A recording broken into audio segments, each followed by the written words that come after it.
नमस्कार, फाइटर समाचार में आपका स्वागत है। पेश आज 10 अगस्त शाम 7 बजे राजस्थान की खास खबरें।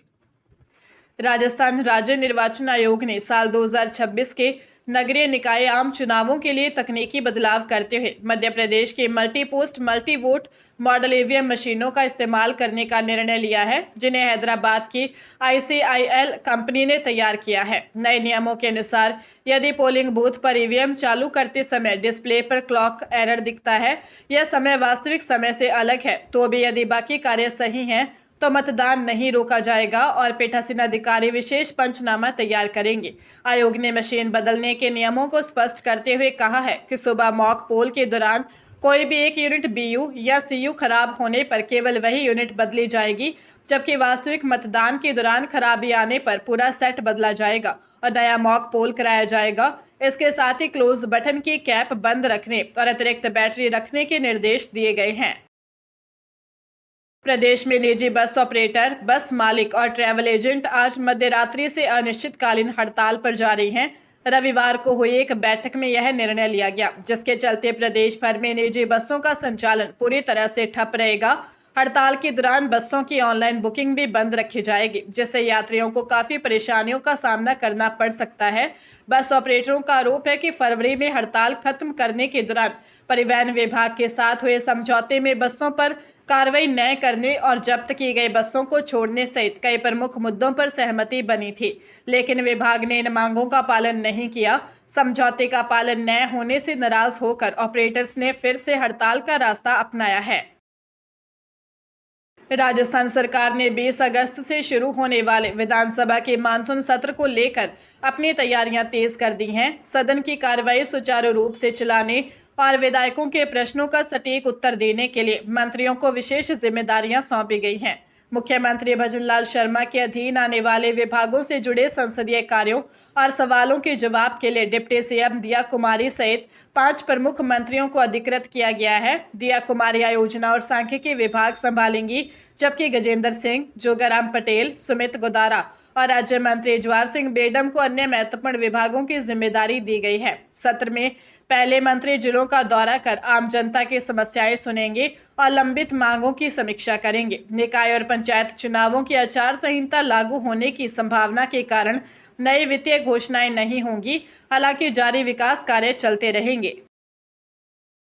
अलवर में साइबर थाना पुलिस ने शेयर बाजार में निवेश कर भारी मुनाफे का झांसा देकर 49,49,139 रुपए की ठगी करने के मामले में गुजरात से एक और आरोपी को गिरफ्तार किया है। पुलिस अधीक्षक सुधीर चौधरी ने बताया कि पीड़ित को डीमैट खाता खुलवाकर अच्छा मुनाफा कमाने का लालच दिया गया था। जांच में ठगी की राशि प्राप्त करने वाले बैंक खातों के आधार पर पुलिस ने 50 वर्षीय कौशिक कुमार दर्जी को गुजरात के पंचमहल से गिरफ्तार किया, जिसके खाते में 32,80,000 रुपए आए थे।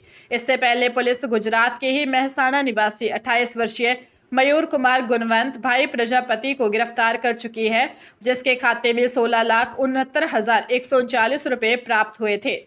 पुलिस अब आरोपी से पूछताछ कर साइबर ठगी के पूरे नेटवर्क की जानकारी जुटा रही है।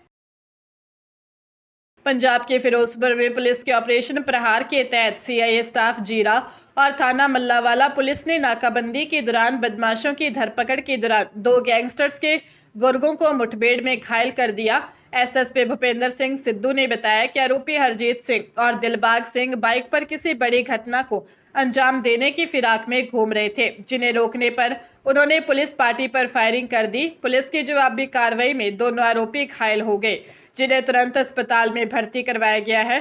पुलिस के अनुसार उनके कब्जे से 2 अवैध पिस्तौल बरामद किए हैं तथा आरोपियों के खिलाफ पहले से भी कई आपराधिक मामले दर्ज हैं। पुलिस अब दोनों को अदालत में पेश कर रिमांड पर लेगी और यह पता लगाएगी कि वे किस गैंगस्टर के लिए काम करते थे तथा किन वारदातों में शामिल थे।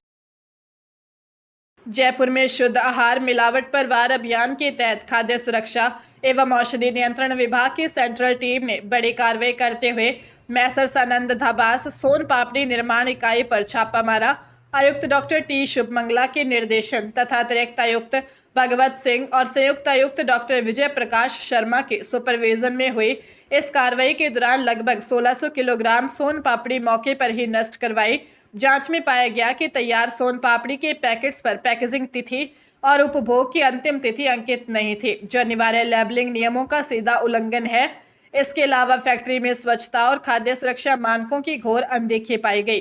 अधिकारियों ने सोन पापड़ी व बादाम कटिंग के नमूने लेकर जांच के लिए राज्य खाद्य प्रयोगशाला भेज दिए हैं तथा संबंधित इकाई को नोटिस जारी किया जा रहा है।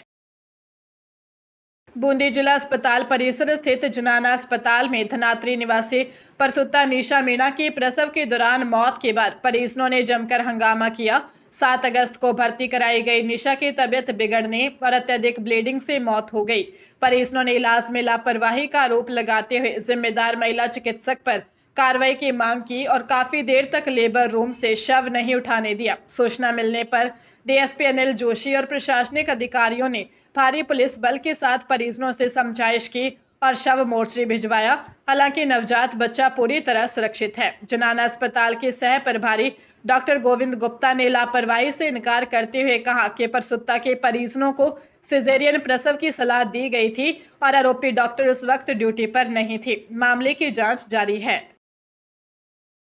दौसा जिले के लालसोट में साइबर ठगी से जुड़ा एक चौंकाने वाला मामला सामने आया है। पुलिस मुख्यालय जयपुर की साइबर क्राइम ब्रांच की जांच में मंडी तिराहे स्थित इंडियन ओवरसीज बैंक शाखा में जनवरी से जुलाई 2026 के बीच 361 म्यूल यानी फर्जी खाते खोले जाने का खुलासा हुआ है। इन खातों में देश भर के लोगों से साइबर ठगी के जरिए हड़पी गई रकम का लेन देन किया जाता था। मामले में दर्ज एफआईआर में अज्ञात साइबर ठगों पर बैंक कर्मचारियों की कथित मिली भगत से यह फर्जी खाते खुलवाने और आपराधिक षड्यंत्र रचने का आरोप लगाया गया है। डीएसपी ब्रजेश कुमार मीणा के अनुसार बैंक से सभी 361 खातों का पूरा रिकॉर्ड तलब किया गया है। फिलहाल बैंक कर्मचारियों की सीधी मिली भगत की पुष्टि नहीं हुई है और पूरी जांच के बाद ही स्थिति स्पष्ट होगी।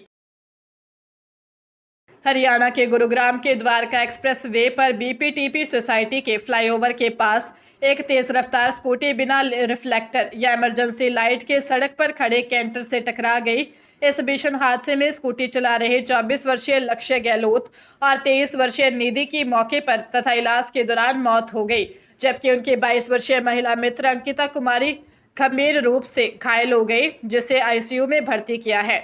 ये सभी दिल्ली के रहने वाले थे। चश्मदीद रियल एस्टेट कारोबारी पंकज स्वामी की मदद से घायलों को तुरंत अस्पताल पहुंचाया गया।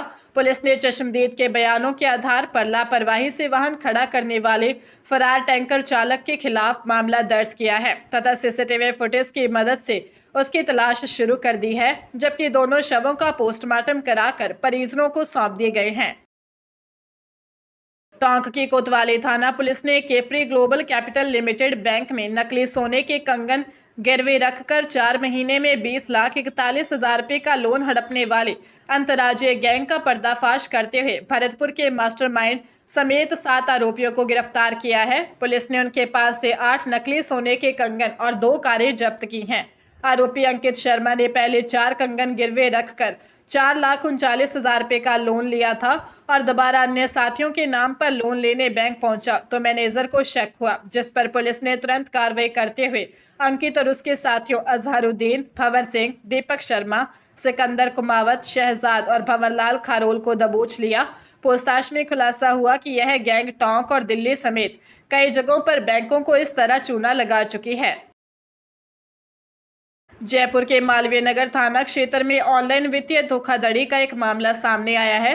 पीड़ित 36 वर्षीय अजीत टांक ने पुलिस में शिकायत दर्ज करवाई है कि आरोपी ने उसे ऑनलाइन डराने और चोट पहुंचाने की धमकी देकर 4 लाख रुपए की ठगी कर ली।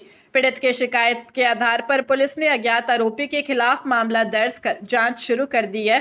पुलिस की साइबर टीम अब ऑनलाइन लेन देन से जुड़े वित्तीय रिकॉर्ड, बैंक खातों की जानकारी और अन्य तकनीकी साक्ष्यों की गहनता से पड़ताल कर रही है। इसके साथ ही डिजिटल फुटप्रिंट्स के जरिए आरोपी की पहचान करने और उस तक पहुंचने के प्रयास तेज कर दिए गए हैं।